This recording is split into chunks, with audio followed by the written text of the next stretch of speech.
Welcome to another episode on Cheating Tales Lab. We're so happy to have you here, and today's story is one we think you'll really enjoy. So without further ado, let's begin. I paused for a moment, trying to lean casually against the stone-tiled column, watching the holiday crowd as carefully as I could without being obvious. Clueless, they streamed by me intent on their shopping, flavored coffees, and apparently endless streams of text messages.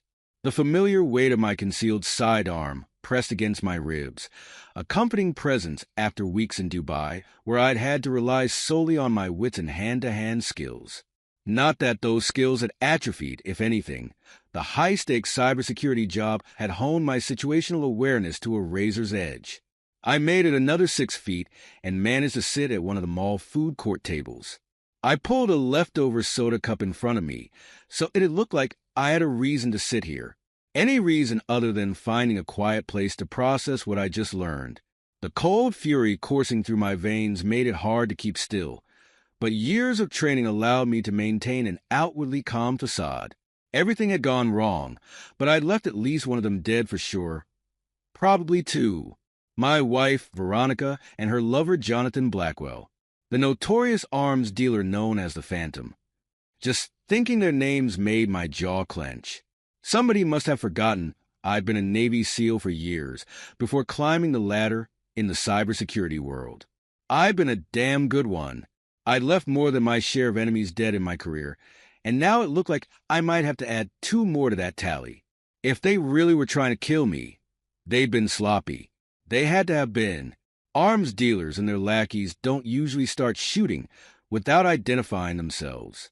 Certainly not at a former Navy SEAL turned cybersecurity specialist. I fumbled out the cheap pay-by-the-minute smartphone I'd managed to buy at the kiosk. I didn't think the guy had really bought my story about a computer crash at my bank, but $200 in cash had gotten me an anonymous phone and 3 hours of time. He'd probably reported up his chain, and I didn't blame him. He could sense something was off, and I doubted an obviously recent immigrant from the Middle East wanted to get caught up in anything suspicious. Let him call. It didn't matter. The 3 hours of talk time I'd purchased were probably too much. I doubted this would take even half of it. I fumbled with my wallet, pulling out a scrap of a business card, then punched the number into the phone. K2 Executive Services. A curt, clipped woman's voice. I kept my voice as calm and level as possible. I need help. My wife is trying to kill me, and... A click sounded as the phone cut off. Bitch. I slumped and closed my eyes. Damn it.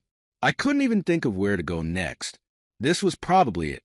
I was going to have to take them both out myself. Consequences be damned.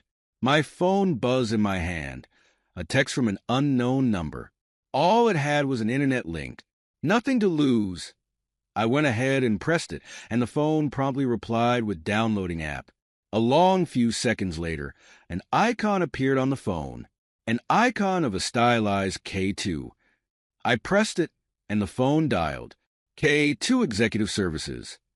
The voice sounded muffled and odd, like the speaker was underwater. A scrambler code of some kind. Please hold your phone at arm's length and look into the screen. I followed the instructions and watched the screen pulse as the phone took my picture. It flashed the image on the screen for a moment, not particularly flattering. My complexion was pretty gray, but then that was probably shock and barely suppressed rage. Almost instantly, the woman on the other end spoke again. Name, please. Dominic Thorne. There was a slight pause. I got the distinct and uncomfortable impression she was checking my credit score. Your operational status? Armed, uninjured, but in need of immediate assistance. What is the nature of your situation? My wife is involved with an arms dealer named Jonathan Blackwell. They've been selling classified information I had access to. I need to neutralize the threat. Please hold. The damn thing actually began playing hold music. The girl from Ipanema of all damn things. I stared at the phone in disbelief for a moment. Then the voice came back. Thank you for waiting. We have an asset available in your area. Move to the south entrance of the mall and wait near the men's restroom. The contractor will arrive within 30 minutes. I may not have 30 minutes. They could be closing in as we speak. The contractor will arrange for immediate extraction if the situation escalates.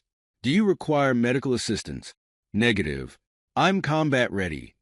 The line clicked with grim finality. I pushed myself off the table and began to walk as carefully as I could, trying to look casual, look like another busy holiday shopper. The south entrance was over a quarter-mile away through the mall. As I turned out of the food court, I glanced back and saw no sign of pursuit. Good. I had a head start, but I knew better than to let my guard down. Clothing stores, shoe stores, and restaurants crawled by as I worked my way along the edge of the crowds. It took nearly 20 minutes, and I almost made it. I could see the sign for the restroom and was almost shaking with anticipation when I felt a hand grip my right elbow tightly. A couple herded 4 kids in bulky, bright coats past me, using promises of hot chocolate to keep them in line. Keep moving, Mr. Thorne. There was an ever-so-slight accent. Eastern Europe, maybe. Maybe Russian. I looked over at him. Very nice black suit, black wool overcoat. Even if I ignored the accent, he didn't feel like one of Blackwell's thugs. He let me see he was holding a subcompact automatic on me from inside his coat. It took me a moment, but then I remembered seeing him during the ambush outside my house. It's Dominic. Very well. Dominic, please keep moving. I'd rather not do this here in front of all these children, but I will if you force me to. He fell silent as we passed a teenage girl, pipe cleaner skinny in a dark coat with a bright purple backpack, hair tucked up under a light purple crew cap, obliviously texting away on her phone. You guys caught up faster than I thought you would. Facial recognition programs and the security software for the bridge cameras. We placed it in this area months ago for another operation. It was blind luck that it was still in place, and I just happened to be moving in this direction. I found your vehicle in the parking lot. I watched another family struggle past. The 2 kids were just out of toddler stage and had clearly reached breaking point. Even if I were in better shape and armed, there were way too many innocent bystanders around. Lucky me. He shrugged eloquently. Those were the breaks. He seemed awful polite for a hired killer. I was just too wary to make a move yet. He guided me into the utility hallway opposite the bathroom, and we walked down it until we reached a corner. I was out of time. He pushed me around the corner and brought his gun out. A sound like a dull, heavy bell rang through the tile-lined corridor. He took a single staggering step forward, then collapsed in a heap. The girl in the light purple crew cap stood behind him, holding an almost comically large crescent wrench. Poised for another swing, face expressionless, she looked at me, then down at him, easily balancing the wrench across her skinny shoulder. Crouching, she checked his breathing and pupil dilation mechanically, then picked up the gun. She cleared it with casual proficiency, tucking it and her wrench into her backpack. Almost as an afterthought, she pulled his wallet from his coat and stuck it in a silvery envelope. A moment later, she pulled the battery from his cell phone and dropped it into a trash can. Then the phone joined his wallet in the envelope. She stood and held her hand out with a stony expression. Come with me if you want to live. I just stared at her until she smirked, eyes glittering. Fuck, I've always wanted to say that. Let's see the damage. Any injuries? No injuries. Just a burning desire for payback. I replied, my voice cold and steady. She reached into her backpack and pulled out a small first aid kit. Good. We might need you at full capacity.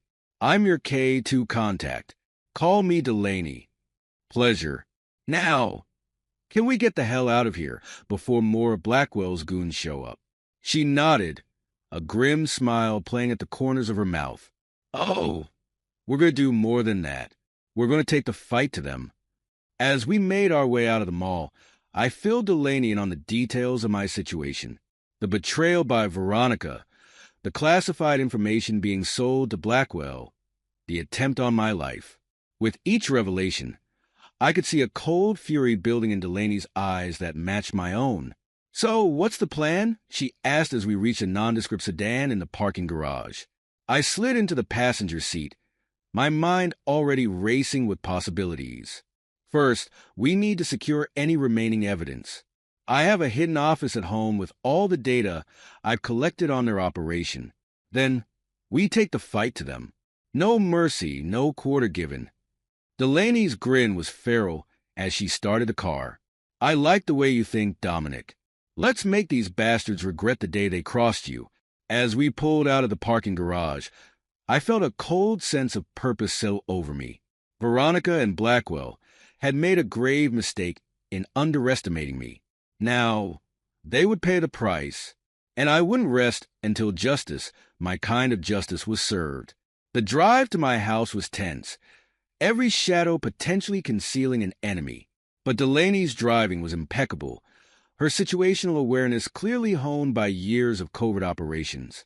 As we pulled onto my street, I spotted the sleek Aston Martin still parked in the driveway. "Nice car," I remarked, my voice dripping with sarcasm.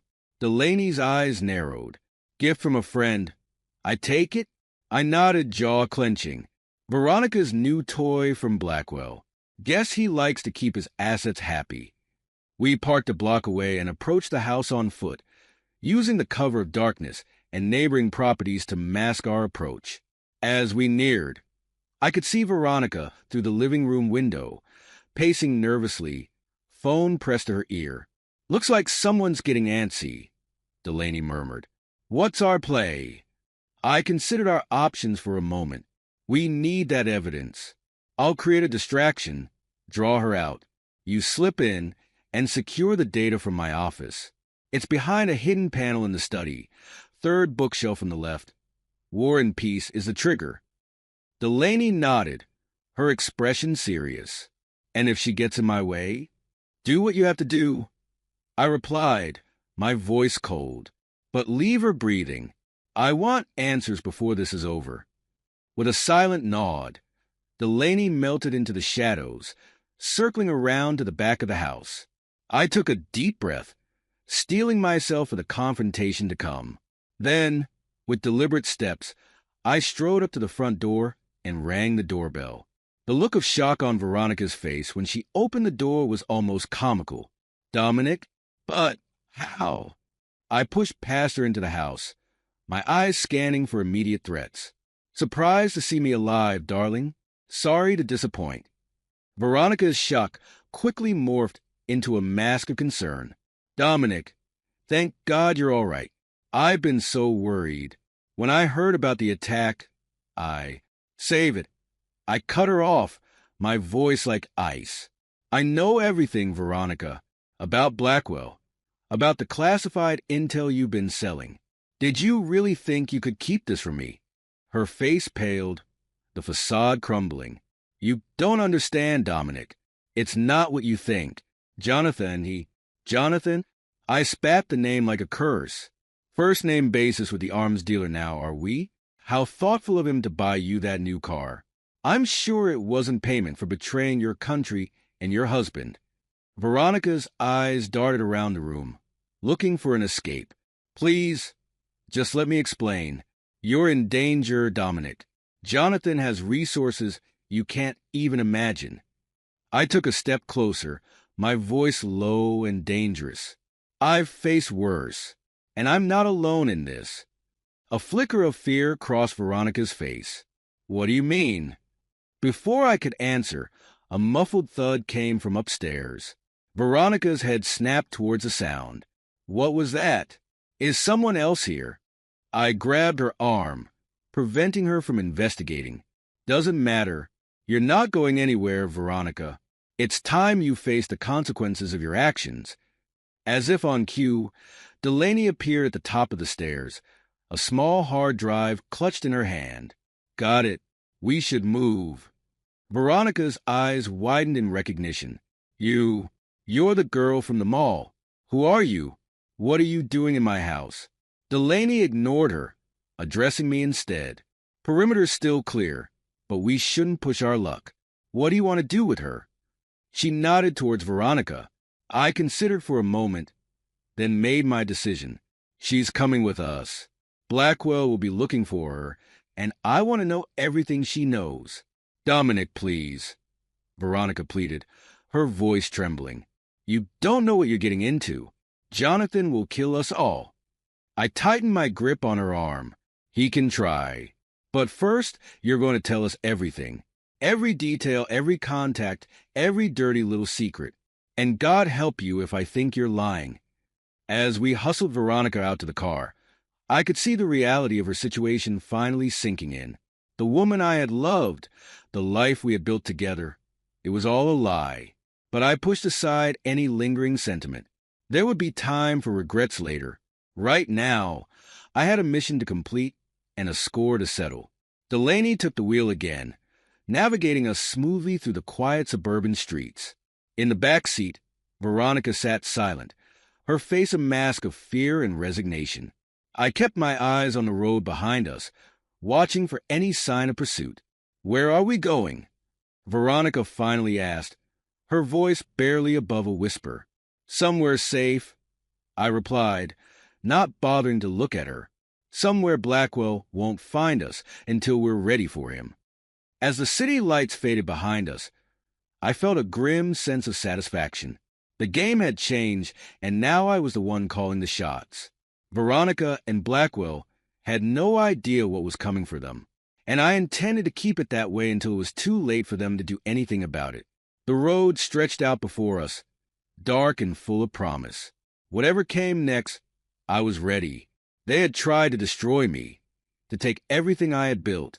Now, it was my turn, and I would show no mercy. I leaned against the wall of the safe house, my eyes never leaving Veronica as she paced a small room like a caged animal. The past 24 hours had been a whirlwind of betrayal, violence, and cold calculation. Now, in the stark light of morning, I could see the toll it had taken on her. Good. Let her feel a fraction of the pain she'd caused. You can't keep me here forever, Dominic, she spat, her earlier pleas for understanding replaced by venom. I didn't bother to respond. Instead, I turned my attention to the array of security monitors I'd set up. The safe house was a fortress, every entrance covered by multiple layers of protection. If Blackwell's men somehow managed to find us, they'd have one hell of a fight on their hands. Delaney's voice crackled over the comm unit. Perimeters clear. No sign of activity within a 5-mile radius. Copy that. I replied, my voice steady. Keep your eyes open. These bastards are slippery. I could feel Veronica's gaze boring into me. When I finally looked at her, the hatred in her eyes was palpable. You have no idea what you're up against, Dominic. Jonathan will find us, and when he does, he'll wish he'd never heard the name Dominic Thorne. I cut her off, my tone ice cold. Your boyfriend made a fatal mistake where he decided to use my wife against me. And you. I let out a harsh laugh. You're even more of a fool for going along with it. Veronica's face contorted with rage. You arrogant bastard. You think you're so much better than everyone else, don't you? Always the big hero, the perfect soldier. Did it ever occur to you that maybe I wanted more than being a trophy wife to a man who cared more about his work than his marriage? I felt a flicker of anger, quickly suppressed. So, you decided to sell out your country? To get in bed with a man who deals in death and suffering? Tell me, Veronica, was it worth it? Was the money, the thrill, worth throwing away everything we built together?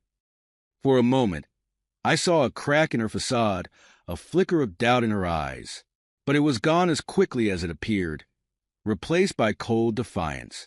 You don't understand, Dominic. Jonathan offered me a chance at real power, not just being window dressing for your career. And the information we sold, it was going to make a difference in the world. I couldn't help but laugh at that.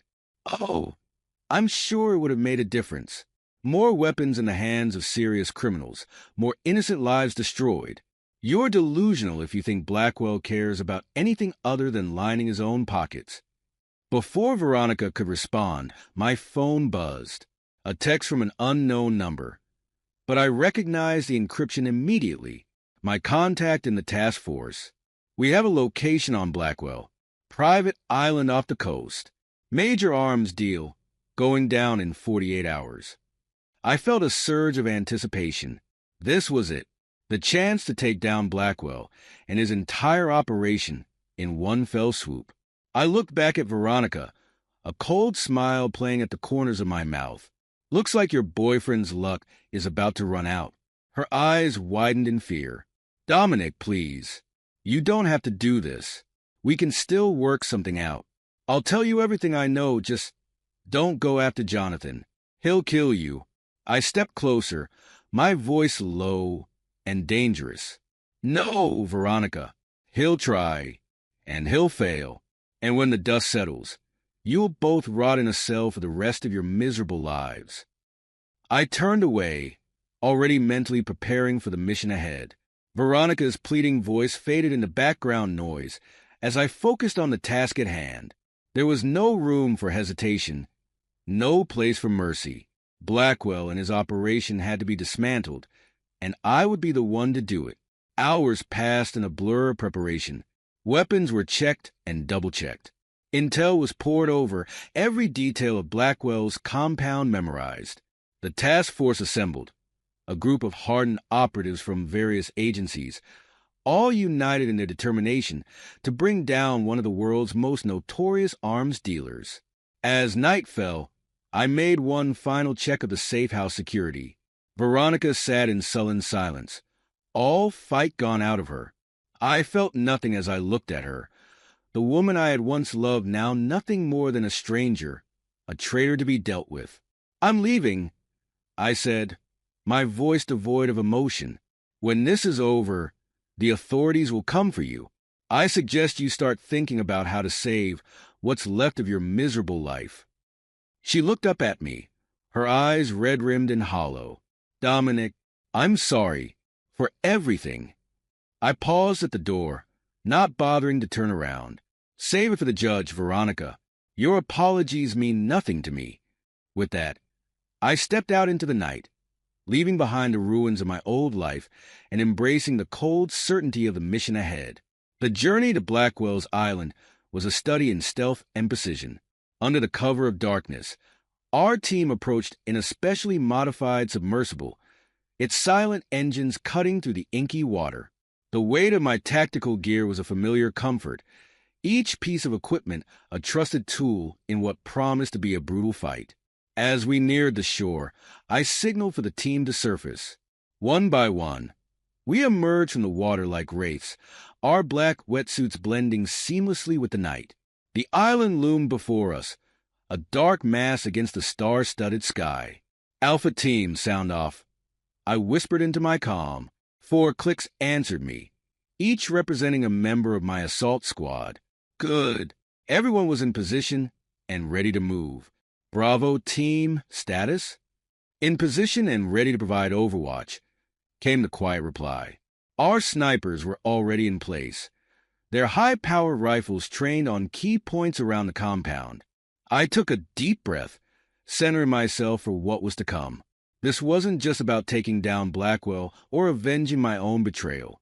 It was about stopping a man who had caused untold suffering, who had profited from chaos and death. And I would see it done no matter the cost. Remember, people, I said, my voice low and steady. Blackwell is the primary target. We want him alive if possible, but don't take any unnecessary risks. Anyone else is expendable. Clear. A chorus of affirmatives answered me. I nodded, satisfied. These were professionals, the best of the best. They understood the stakes. All right, let's move. We advanced through the dense jungle surrounding the compound, our movements silent and purposeful. Years of training kicked in, every sense heightened, alert for the slightest sign of danger. The occasional chirp of a night bird or rustle of leaves in the breeze were the only sounds that broke the eerie stillness. As we neared the perimeter, I held up a fist, signaling the team to halt. Ahead, barely visible in the gloom, was the first line of defense, a high wall topped with razor wire, patrolled by armed guards. I tapped my comm twice, the signal for Bravo Team to take out the sentries. 2 muffled cracks split the air, so quiet they might have been mistaken for breaking branches. The guards crumpled silently, their bodies caught and lowered to the ground by their teammates before they could make a sound. Clear, came the whisper over the comm. We moved forward, scaling the wall with practiced ease. Once over, we split into two-man teams, each heading for a pre-designated entry point. My partner, a former Delta Force operator named Martinez, fell into step beside me as we approached a side entrance to the main building.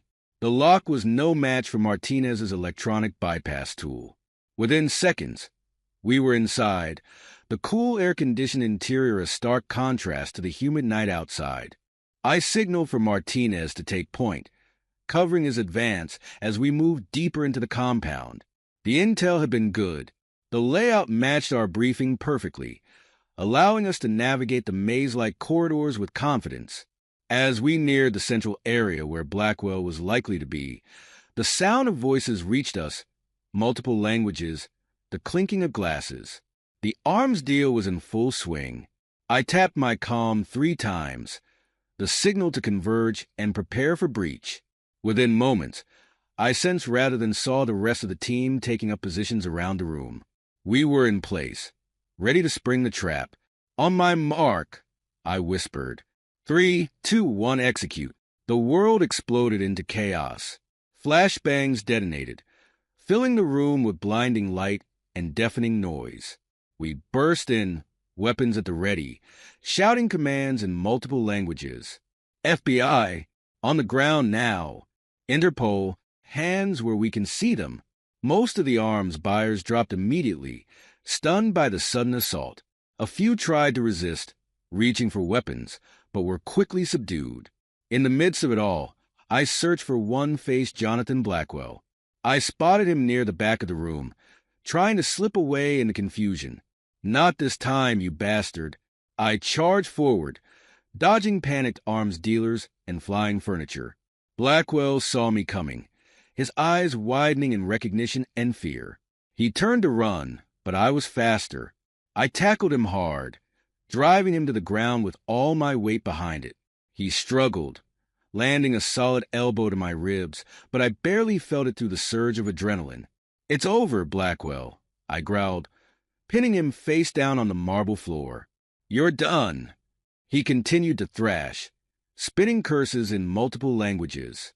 I wrenched his arms behind his back, perhaps with more force than strictly necessary, and slapped on a pair of reinforced cuffs. As I hauled him to his feet, I leaned in close, my voice low and menacing. "You made a big mistake coming after me and my family. I hope it was worth it." The fear in his eyes told me all I needed to know. He had underestimated me, thought he could use Veronica to get to me without consequences.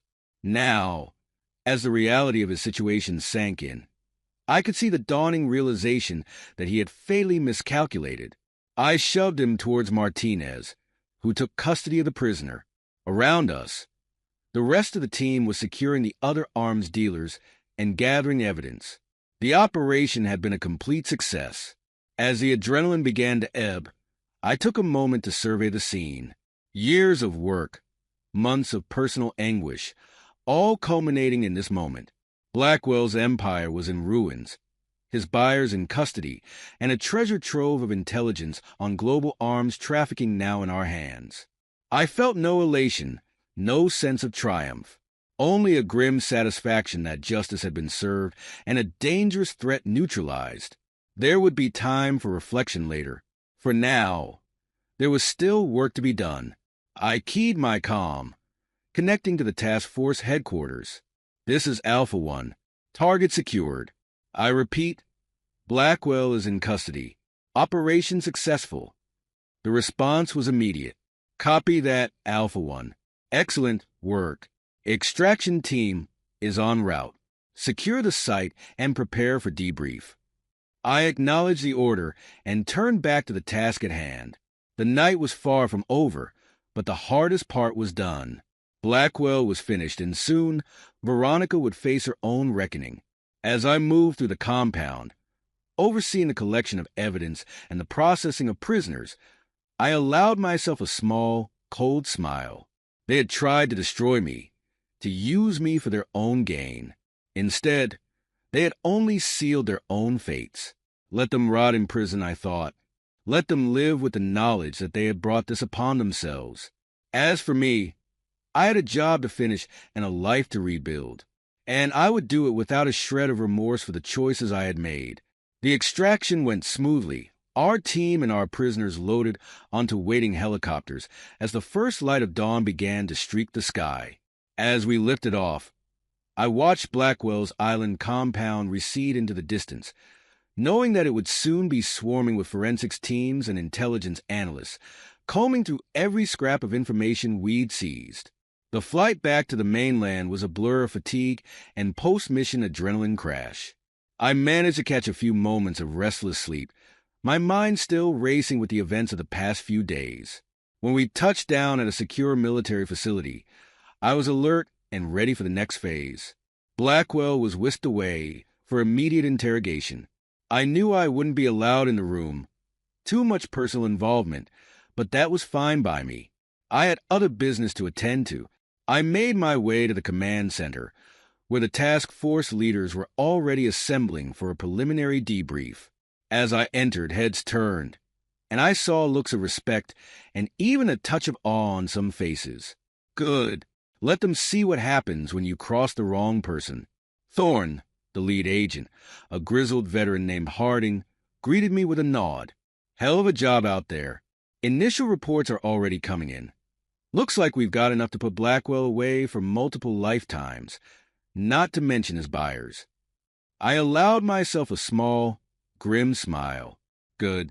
What about stateside? Any movement on Veronica? Harding's expression turned serious. We've got a team en route to the safe house now. She'll be in custody within the hour. I nodded, feeling a cold satisfaction settle over me. I want to be there when they bring her in. Harding looked like he was about to object, but something in my expression must have changed his mind.